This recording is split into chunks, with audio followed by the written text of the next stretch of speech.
yes, the U.S. came back in that friendly 2-2, but it was 2 late goals. And France, it felt like were in cruise control after they had scored the second goal.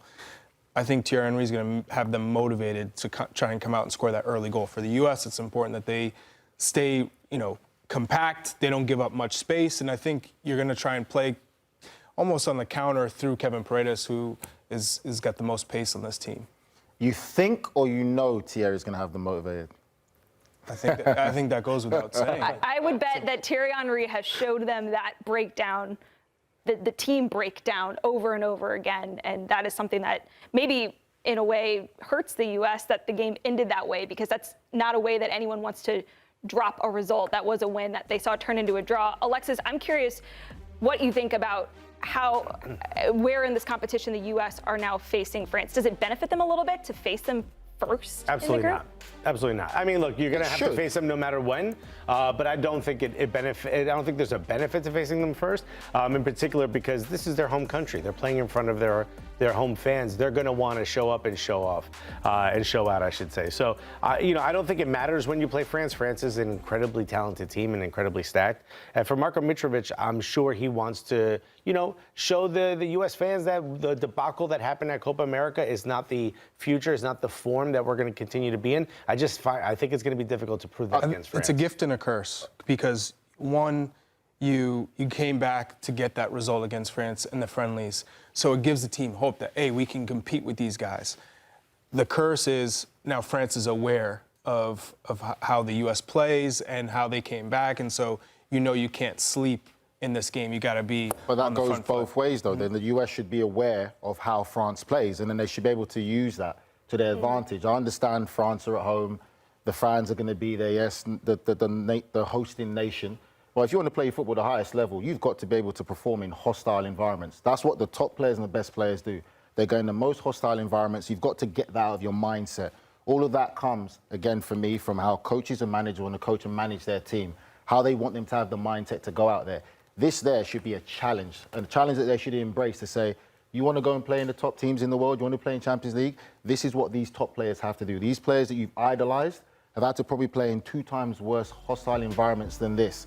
So they should have and be progressive in the sense of, yes, France are going to want to start early, but this is what made us successful in the first game that we played. And for the best coaches and the best managers, it gives them an opportunity to not make the same mistakes again. Just as it is for France to know how you play, you know how they play, and you should want to evolve from your first performance. The U.S., both of their goals that they came back to equalize came from build-up up the left-hand side. 2 bangers, by the way, Griffin Yao and Cade Cowell. But, Chuck, I want to ask you something that Alexis had touched on, and that is the pressure that U.S. Soccer and the men's national team as a whole feels after what went down at Copa America and the U.S. not advancing to the knockout round. How much of that pressure exists for this Olympic squad? It doesn't exist because this is a completely different group. This is a youth group for the most part, outside of the 3 overage players. And the 3 overage players, Walker Zimmerman, Miles Robinson, I'd say Walker Zimmerman knows this is kind of his last hurrah with the national team. And then for Miles Robinson, he's still trying to prove himself on the international stage. Even though it's the Olympics, he has dreams of still playing in Europe.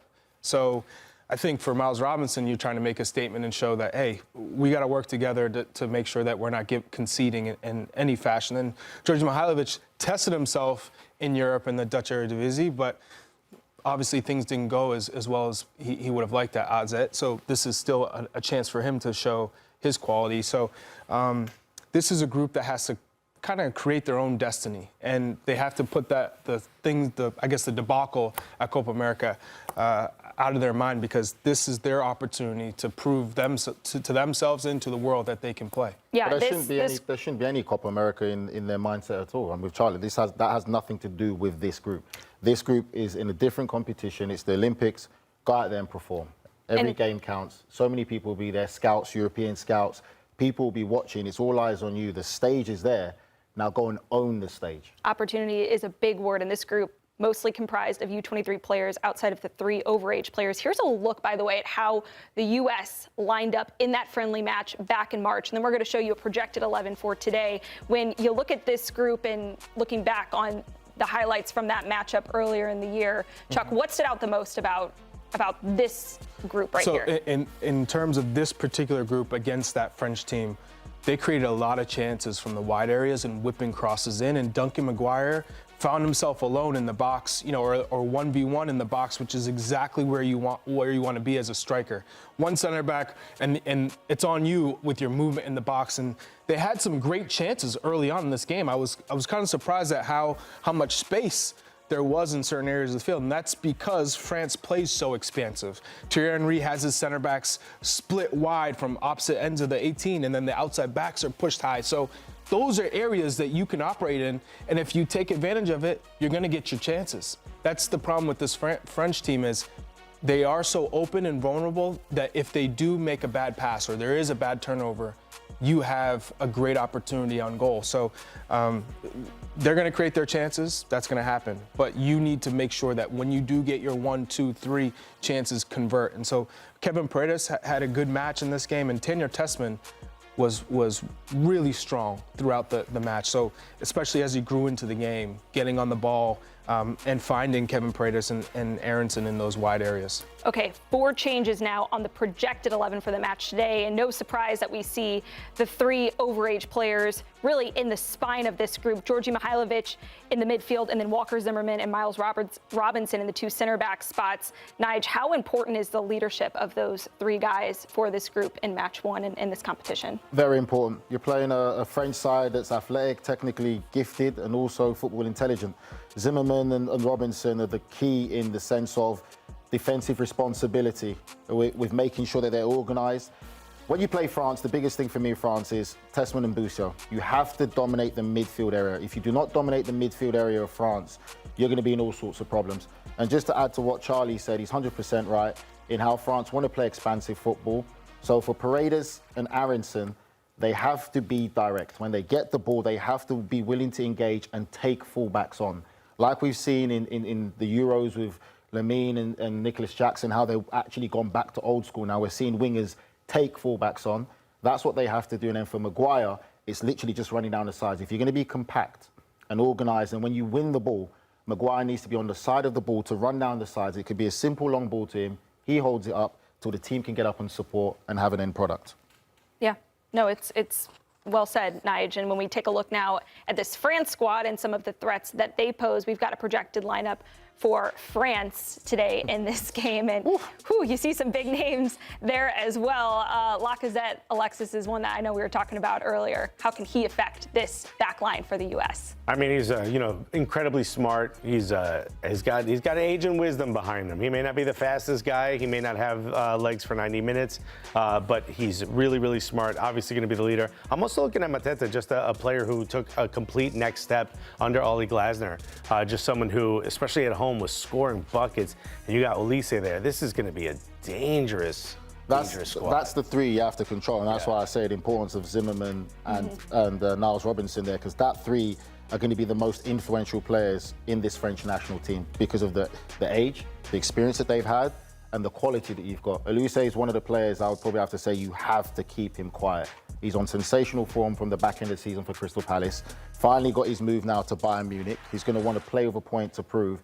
He will be one of the 3 there will be the key players you have to keep quiet. And France, Chuck, did get some really dangerous looks inside and just outside the 18 in that friendly earlier in the year. Patrick Schulte had to stand on his head quite a few times for the U.S. And that's what's going to have to happen again. Not only do they have to stay compact and organized, but Schulte has to come up big. He's going to be tested. And what you'll see about that France lineup is it's constantly changing in and out of possession. That's what Thierry has done so well as a manager, is getting players to understand that, okay, this is what it looks like on paper, but when we have the ball, there are certain factors that change your positioning and where you move, how he likes to get his outside back so high. And we see that with the full team and Theo Hernandez, how he's bombing forward. So it's ultimately about timing.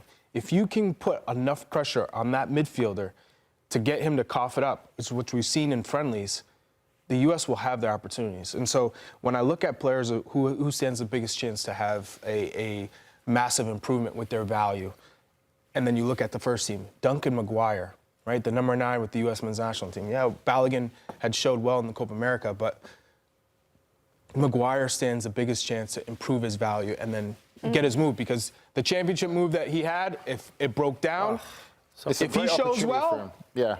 And it really opens up everything. When we say if it shows well, it's very simple. It's not complicated. Yes, he's a striker, he has to score goals, but show the basic foundation that's needed. If you're a target man, like he said in our show when we interviewed him, he needs to improve in holding the ball. That's the basic that he has to do. Think about that. Forget everything else. Forget fighting the centre-back when he's coming to you. Hold the ball, set, spin, and go again. You're going to get your chances in this team if they're positive. But like Charlie just be said, threatening. Just be simple in your game. Simplify. Don't think you have to get the ball and beat 5 or 6 players. That's not your game. Chuck, how far off do you think Duncan McGuire is from really challenging for a starting number 9 spot in 2026? Well, you're never far off in terms of form and production. He's in MLS now. But a strong performance in this Olympics will guarantee him a move come winter. That's a fact. So for Duncan McGuire, you know you want to play in Europe. You know you want to be pushed. He's got a different type profile. Big body. He's dangerous in the box. We've seen him score some sensational goals in MLS. For him, if he has a big performance this summer that sets up a nice move in the winter, and if he finds himself in the right club situation, because we all know, you don't just go to the biggest clubs. I'm sorry. You go what's the best fit for your skill set, which manager is going to give you the opportunity to play. That is how you get into the 2026 World Cup roster. So for Duncan McGuire, it's a big, big opportunity. I also look at guys like Tanner Tessman and Gianluca Busio. Obviously, a big benefit that they play together. But we've talked about got to stay compact, got to hope if a midfielder coughs it up. The opportunity is going to be for both of them to make some really, really important key passes. Pass it into space, pass it to the feet of a Duncan McGuire, get that ball transitioning. Quick decision-making. It's going to be really important for both. And not to keep looking too far past the Olympics, but Tyler Adams just had to undergo back surgery and is going to miss the first start of the Premier League season. Tanner Tessman in the 6th. The U.S. really going to be looking for more depth different type of player. I was going to say different type of player, but even still, a position that has shown some rotation because of injuries. But I was going to Tyler say, Adams. he's right. Alexis makes a great point. I think them two there, like I said, in that midfield area there, this is when you're going to get tested. They've got promoted now to Serie A as well. This is when you need to show what you're capable of, what you can do. This is a big opportunity for them too as well. And the relationship that they have should make it even easier. Big competition, big opportunities, not just for players, but as we talked about yesterday, for coaches as well.